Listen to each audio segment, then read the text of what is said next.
నీ ఆలయములో ఒక్క దినము గడుపుట 1000 దినముల కంటే శ్రేష్టము.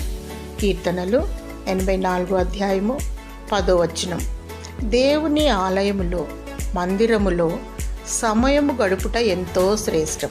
ఎందుకనగా సృష్టికర్త అయిన జీవము గల దేవుని కలుసుకునే అనుభూతి, దేవునితో గడిపే క్షణాలు ఎంతో మధురమైనవి.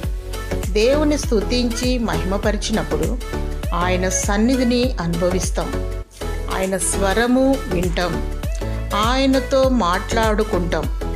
మనకున్న అన్ని పనుల కంటే దేవుని మందిరములో గడుపుట ప్రాముఖ్యమైనది, అవసరమైనది, శ్రేష్టమైనది.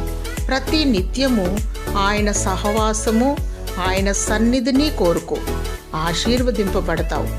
చిరకాలము దేవుని మందిరములో నివసించే ఆధిక్యత దేవుడు నీకు అనుగ్రహించునుగాక. ఆమేన్.